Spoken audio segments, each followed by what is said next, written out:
A janitor with a painful past. A billionaire's daughter who lost everything.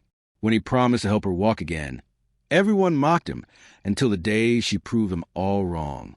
This is a story about the unlikeliest friendship, shattered pride, and the power of second chances. Before we dive in, make sure to subscribe, hit the like button, and turn on notifications. Stories like this remind us that miracles happen when we least expect them. The Fall, the prestige medical rehabilitation center in New York, was known for two things: cutting-edge technology and patients with deep pockets. The kind of place where the walls were too white, the floors too polished, and the silence too heavy.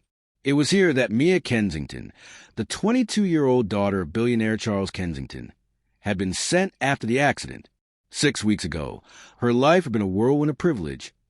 Private jets, designer dresses, and a last name that opened every door. Then came the rain-slicked road, the screech of brakes, the crushing impact.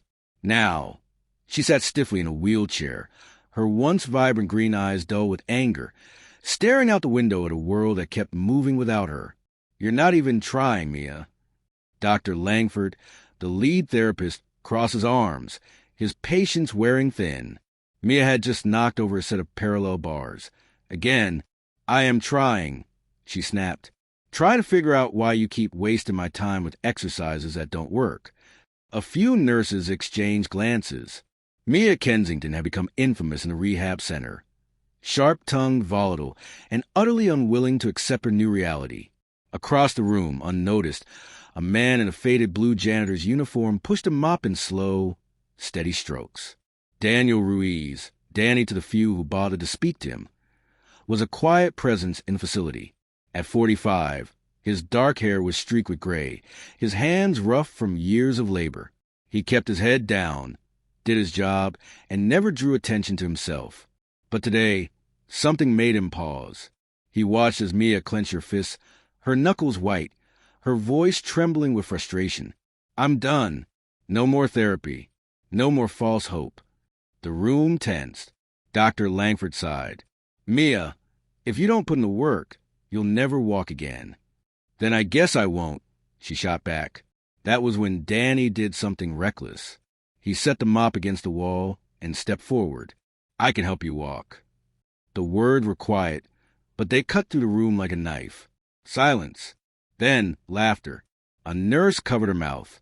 An orderly snorted. Even Dr. Langford smirked. Mia turned slowly, her eyes narrowing. "Excuse me."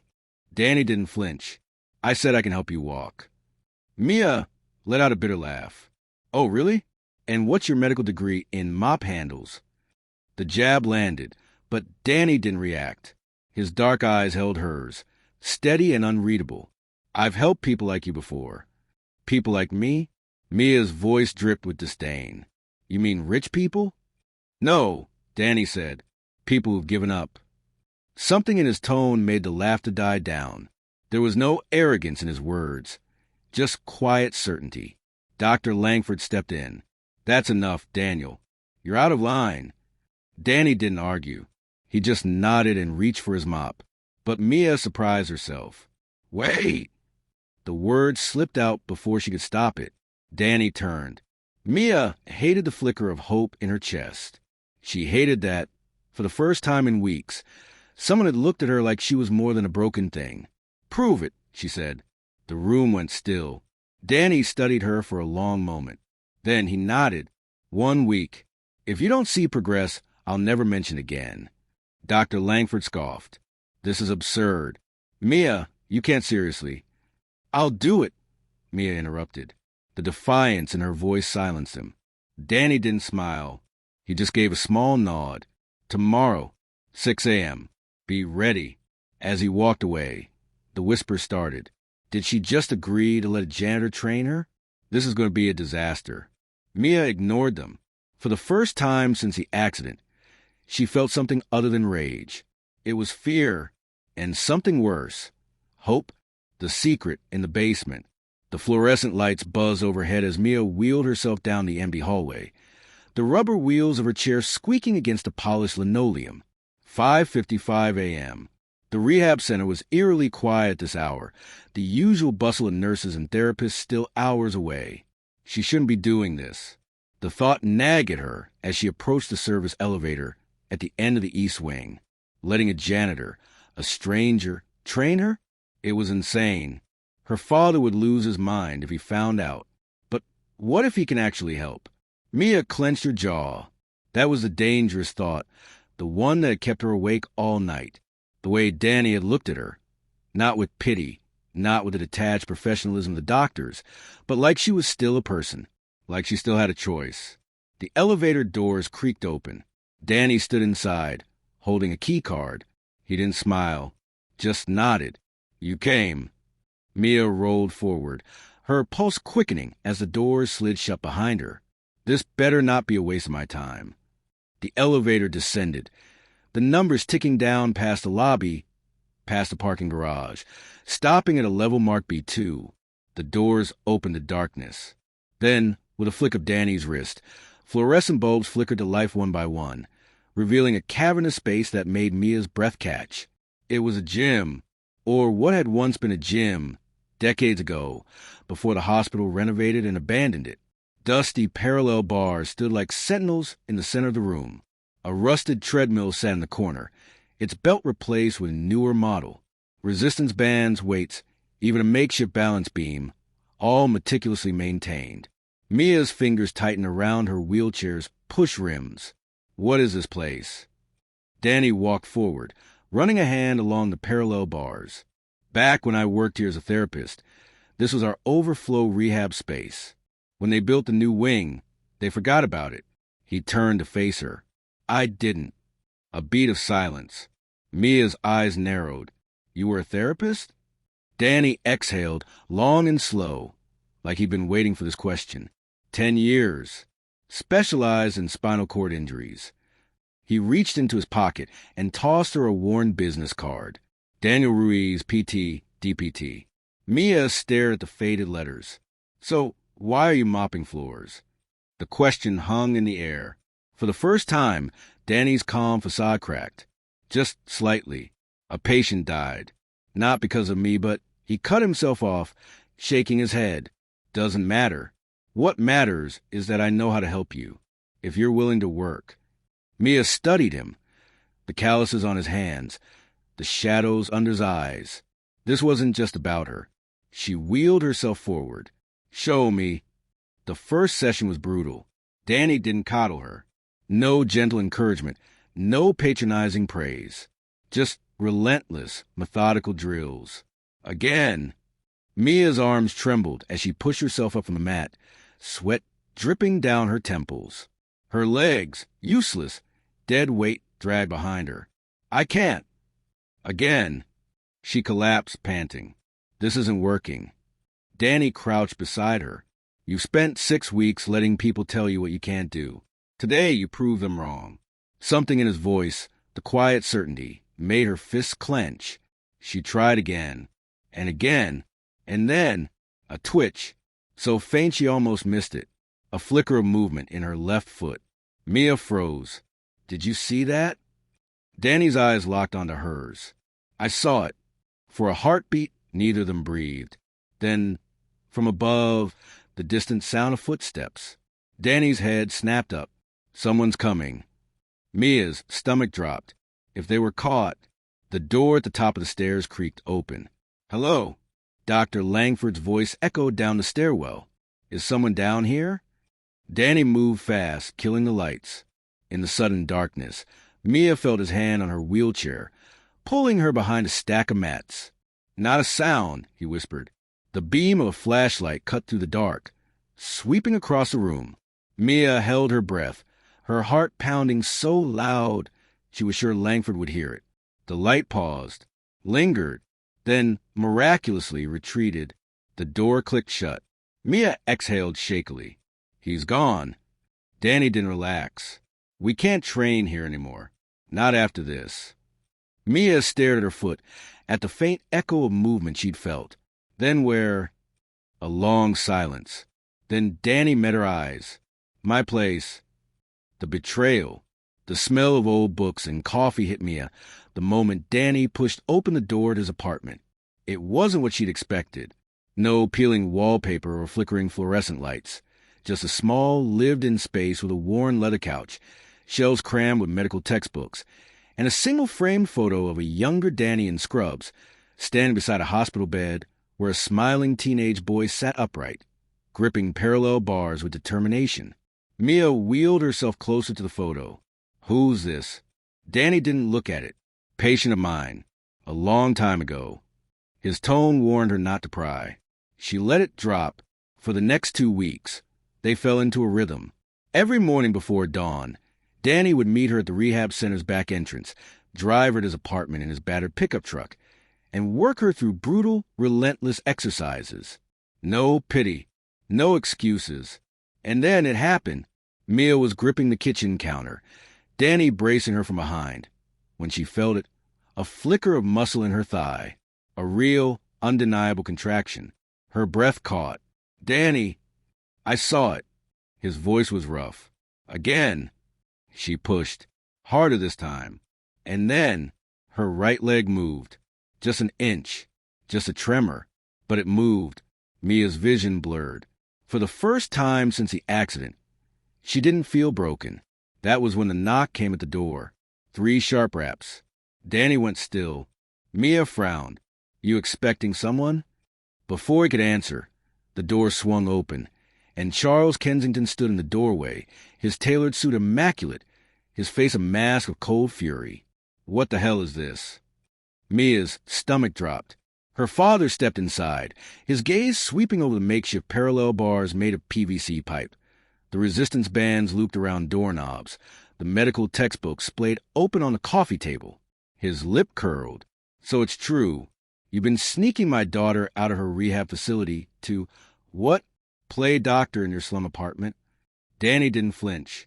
She's making progress. Progress. Charles let out a bark of laughter. You're a janitor. You have no business touching her. Mia's hands clenched. He's helping me. Her father turned on her, his voice dropping to a venomous whisper. Do you have any idea the risk you're taking? This man isn't licensed. He isn't qualified. He pulled out his phone, tapped the screen, and thrust it toward her. A news article filled the display. Former physical therapist Daniel Ruiz surrenders license after patient death. Mia's blood ran cold. Danny's jaw tightened. That wasn't. Save it. Charles cut him off. Mia, we're leaving. She stared at Danny, waiting for him to deny it, to explain, but he just stood there, silent. The doubt crept in. Had he lied to her? Her father gripped her wheelchair, already steering her toward the door. Mia hesitated. Then, wait. Danny reached for the bookshelf, pulled down a thick file folder, and tossed it onto the coffee table. It spilled open, medical records, court documents, a faded newspaper clipping with the headline, Teen Dies in Tragic Rehab Accident. Family clears therapist of blame. Mia picked it up. The boy from the photo. Danny's voice was quiet. His name was Javier. He was 16. His 4 lines snapped during therapy. A defective clamp the hospital had ignored recalls on. I did everything I could. But the coroner's report, the lawsuit, none of it mattered. The hospital needed a scapegoat. Charles scoffed. And you expect us to believe that? Mia didn't look up from the photo. She traced the boy's smile, the determination in his eyes. The same look Danny had given her every morning at 5 a.m. She knew then. I believe him. Her father froze. Mia. No. She lifted her chin. He's the only one who's actually helped me. Charles's face darkened. You're not thinking clearly. This ends now. He yanked her wheelchair toward the door, and Mia did something she hadn't done in months. She braced her foot against the doorframe. The movement was small, weak, but it was real. Her father's grip slackened in shock. Danny's breath caught. For a heartbeat, no one moved. Then Charles recovered, his voice trembling with rage. You're coming home. Today. Mia looked past him, to Danny. His eyes held hers. Your choice. And for the first time in her life, Mia Kensington defied her father. I'm staying. The first step, the Kensington Charity Gala, was the event of the season. Crystal chandeliers glittered above Manhattan's elite as they sipped champagne and exchanged practiced smiles. At the center of it all stood Charles Kensington, his expression carefully neutral as he adjusted his cufflinks. 5 minutes, Mr. Kensington, an assistant murmured. Charles nodded. Tonight was supposed to be about triumph, about showing the world how gracefully the Kensingtons handled adversity. His daughter would make a brief appearance in her wheelchair, deliver a touching speech about resilience, and disappear before anyone could see the cracks in facade. Except Mia wasn't in her dressing room. She wasn't answering her phone, and the event coordinator was starting to panic. 20 miles away, in Danny's apartment, Mia gripped the parallel bars with white-knuckled determination. Sweat dripped down her temples as she locked her elbows, her entire body trembling with effort. One more, Danny said, his voice steady. Mia gritted her teeth. Her legs burned, not with the phantom pain before, but with real, searing muscle fatigue. For weeks, they'd worked in secret, turning his cramped living room into a rehab center. Every fall, every failure, every tiny flicker of progress had led to this moment. She shifted her weight. Her right foot slid forward. An inch, then 2. Danny's breath caught. You're doing it. Mia didn't dare look down. If she thought about it, if she hesitated, her knee buckled. Danny lunged, but Mia caught herself on the bars. Her chest heaved. Again, the gala was in chaos. Charles had just begun his speech when the murmurs started. Heads turned. Phones lifted. At the back of the ballroom, the service doors swung open. Mia stood in the doorway, her hands gripping a walker, her spine straight. The room fell silent. She was standing. Not perfectly. Her legs shook. Her knuckles were white on the walker's grips, but she was standing. Charles's glass slipped from his fingers, shattering on the marble floor. Every eye in the room tracked Mia's agonizingly slow progress as she moved forward, step by halting step. Danny hovered just behind her, close enough to catch her as she fell, but not touching. This was her moment. Halfway to the stage, her strength failed. Mia swayed, and Danny's hand brushed her elbow, not holding, just reminding her he was there. She steadied. The crowd erupted into applause, but Mia only had eyes for her father. Charles's face was ashen, his lips parted in shock. When she finally reached the stage, Mia gripped the podium for balance. The microphone picked up her ragged breath. 6 months ago, she began, her voice clear despite the tremor in her legs. I was told I'd never walk again. She glanced at Danny, but someone refused to believe that. The cameras swiveled to Danny, lingering on his faded janitor's uniform. Mia continued, Tonight isn't about miracles. It's about hard work, about second chances. She locked eyes with her father, and about listening to the people who see your strength, even when you can't. The standing ovation shook the chandeliers. 1 year later, the Kensington Ruiz Rehabilitation Center opened its doors, a state-of-the-art facility with Danny as its director.